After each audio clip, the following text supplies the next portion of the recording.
Hovorí sa, že kultúra je dušou spoločnosti. Kultúrne inštitúcie to však v súčasnej dobe nemajú vôbec jednoduché.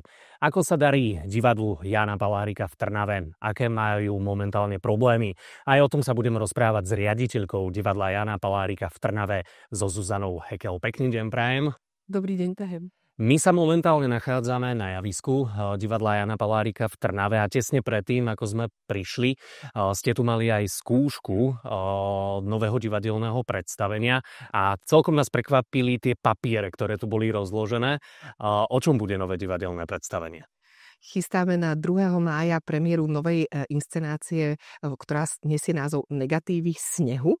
2. maj nie je úplne náhodný termín, pretože na jar 2025 si pripomíname 80. výročie konca druhej svetovej vojny a my sme sa rozhodli sa divadelne k tomuto výročiu vyjadriť veľmi nevšednou a medzinárodnou inscenáciou, pretože budete mať možnosť vidieť nielen hercov našich trnavských, ale aj kolegov z divadla Jana Kochanovského v poľskom Opole, s ktorými budeme ale nie naživo, ale prepojení cez živý stream medzi dvoma divadlami. Takže je to skutočne nevšedná medzinárodná koprodukcia a práve s tou technickou stránkou toho digitálneho prenosu nám pomáha ešte veľmi zaujímavé nemecké pracovisko, takzvaná Akadémia pre digitalitu a divadlo v nemeckom Dortmunde. Takže je to vlastne trojjediná medzinárodná koprodukcia, prvá v histórii tohto divadla. Tak sa budeme na to tešiť. To je zároveň aj pozvánka pre divákov a poslucháčov, takže 2. mája lístky budú samozrejme v predaji na stránke Trnavského divadla. Ako som už spomínal v úvode, tá situácia s kultúrou aktuálne na Slovensku nie je vôbec jednoduchá. Ako však vnímate momentálne kultúru na Slovensku? Dlhodobo slovenskú kultúru vnímam ako mimoriadne kvalitnú, veľmi rozmanitú, ako kultúru, ktorá je živá aj v regiónoch, trochu aj ako naše kultúrne dedičstvo, ktoré musíme a mali by sme chrániť. Zároveň dlhodobo vnímam kultúru na Slovensku ako, keď sa na ňu pozeráme gesčne, rezortne, ako oblasť, ktorá je veľmi podfinancovaná. Určite nie som prvá ani posledná, ktorá o tejto téme týmto spôsobom hovorí. A v poslednej dobe veľmi citlivo vnímam kultúru aj ako tému, ktorá spoločnosť rozdeľuje. Čo mi je na jednej strane ľúto, na druhej strane je to obrovská výzva pre nás, umelcov, ľudí pracujúcich v kultúre, ako sa vlastne v dnešnej dobe postaviť, ako urobiť kultúru niečím, čo nerozdeľuje, ale naopak spája. Tieto otázky sa aj my snažíme si v našom divadle stále klásť. Ste aj spomínali, že kultúra momentálne rozdeľuje ľudí. Čím je to podľa vás spôsobené, že naozaj je to teraz až také moc vyhročené? A konzekventne odpovedať na túto otázku by si vyžadovalo veľmi veľa minút, viac než má tento podcast, ale skúsim to zjednodušiť. Myslím, že sme sa v spoločnosti, a nielen na Slovensku, ale aj, dá sa povedať, globálne dostali do situácie, kedy sa veľmi výrazne otvorili nožnice medzi tzv. Konzervatívnym a tzv. Liberálnym. A kultúra, ktorá sa od nepamäti zaoberá spoločnosťou, je samozrejme logicky priesečníkom stretávania sa týchto dvoch svetov. V Bratislave sa nachádzajú, môžeme to nazvať, také tie hlavné kultúrne stánky. Máme tam Slovenské národné múzeum, Slovenské národné divadlo. Je však podľa vás dôležité rozvíjať kultúru aj v regiónoch, napríklad tu v rámci Trnavského kraja? Jednoznačne. Regionálna kultúra tvorí identitu toho územia, toho menšieho územia a častokrát sú práve regionálne kultúrne inštitúcie oveľa bližšie k ľuďom žijúcim na danom menšom území a aj správcovia veci verejných v regiónoch lepšie poznajú svojich ľudí, takže bez podpory regionálnej kultúry by vlastne tá veľká, vysoká kultúra, metropolitná, nemohla existovať. Riaditeľky a riaditelia kultúrnych inštitúcií, ktoré sú v zriaďovateľskej pôsobnosti Trnavského kraja, prednedávnom vydali spoločné vyhlásenie práve k aktuálnej situácii v regionálnej kultúre. Čo bolo súčasťou toho vyhlásenia, čo bolo, tak povediac, jeho cieľom? Išlo o dve témy. Prvá téma sa týkala sfunkčnenia chodu Fondu na podporu umenia, teda rozpohybovania procesov, ktoré sú tak povedať zastavené vďaka nefunkčnosti Rady Fondu na podporu umenia. A druhá téma sa týkala takého nášho spoločného apelu na transparentnosť výberových konaní pre kľúčové inštitúcie spadajúce pod rezort, aby tie výberové konania boli prístupné verejnosti a aby teda ten participatívny prvok, ktorý je pre každé transparentné výberové konanie kľúčový, sa vrátil späť. Spomínali sme práve ten fond na podporu umenia, ktorý je veľmi dôležitý pre kultúrne inštitúcie na Slovensku. Cítite aj vy momentálne nejaké zmeny v rámci Trnavského divadla, napríklad aj čo sa týka podpory finančnej zo strany fondu? Nie, naopak, my sme v minulom kalendárnom roku po rozhodnutiach ešte bývalej garnitúry v Rade fondu dostali niekoľko, teda boli úspešnými žiadateľmi v niekoľkých grantových žiadostiach. Prostriedky máme na účte, už sme vo fáze vyúčtovania a zažiadali sme v novej výzve o nové prostriedky, takže my momentálne nepatríme medzi tie inštitúcie, ktoré boli akokoľvek súčasným chodom fondu postihnuté práve preto, že sme nejako šťastne zapadli do toho medziobdobia.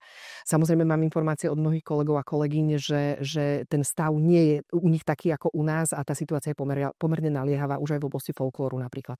Čo očakávate napríklad v budúcnosti? Zlepší sa tá situácia, alebo to bude stagnovať?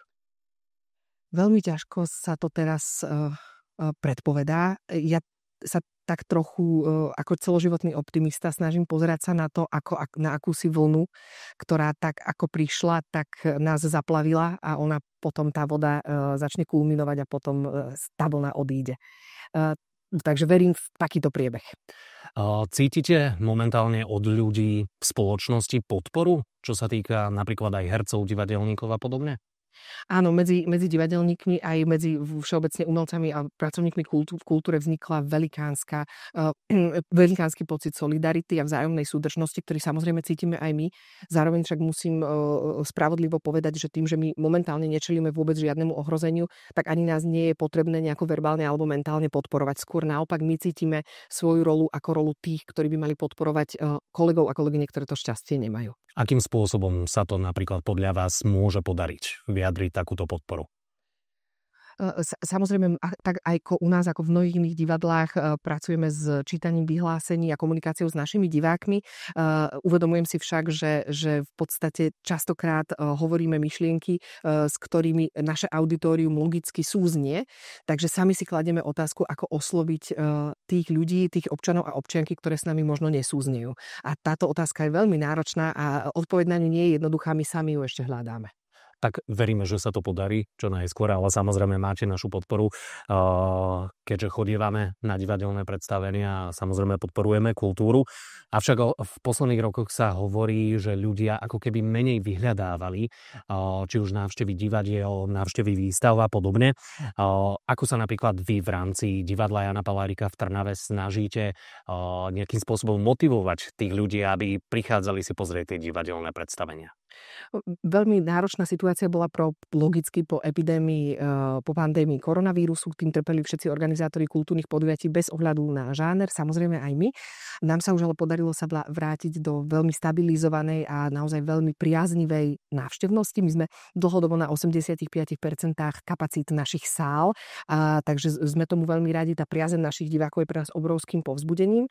Zároveň si ale neustále uvedomujeme, že keď nebudeme dostatočne dobre oslovovať mladšie generácie, tak sa môže stať, že to publikum bude postupne odchádzať. My vlastne potrebujeme nové publikum neustále naberať a my to robíme tak, že sme si mládež a deti dali do nášho hľadáčika ako top prioritu.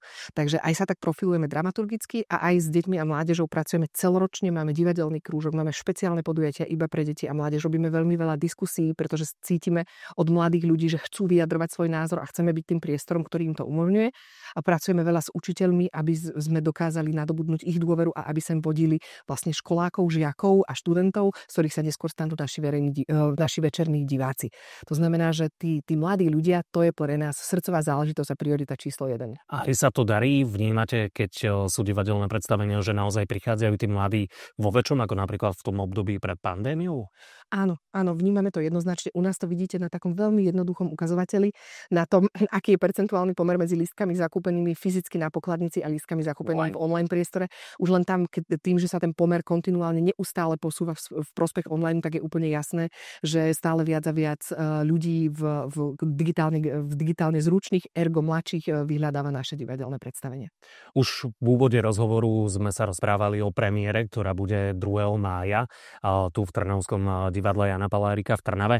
Na čo ďalšie sa môžeme ešte tešiť, ak viete prezradiť v rámci tejto divadelnej sezóny?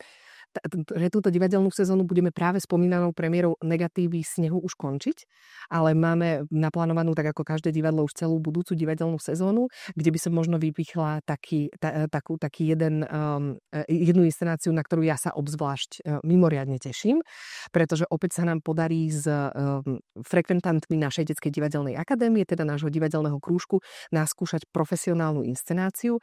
Príde ju režírovať náš vzácny kolega pán Peter Pilajčík a bude to na veľkej sále tentokrát, takže sa tešíme, že pre mladých ľudí, ale s mladými ľuďmi ako s účinkujúcimi pripravíme inscenáciu, ktorá bude prehovárať v dnešnej dobe, myslím, veľmi zaujímavým spôsobom. Tak sa budeme na to tešiť. A na záver taká otázka od srdca. Čo by ste, keby naozaj kultúra je človek, čo by ste jej odkázali? Čo by ste si možno prijali, želali? Ak by bola kultúra človek, tak by som ho chcela povzbudiť, aby vydržal, a zároveň by som ho chcela tak podpichnúť, aby skúsil nájsť svoj jazyk pre dnešok, aby dokázal byť tým, ktorý ponúka nejaké zmierenie, nejaký most, nejakú komunikáciu medzi aj možno s nepriateľenými tábormi, teraz som tak vyhranene povedala, ale aby kultúra bola miestom, ktoré spája. Zuzana Hekel, riaditeľka divadla Jána Palárika v Trnave. Ďakujem veľmi pekne, že ste si našli čas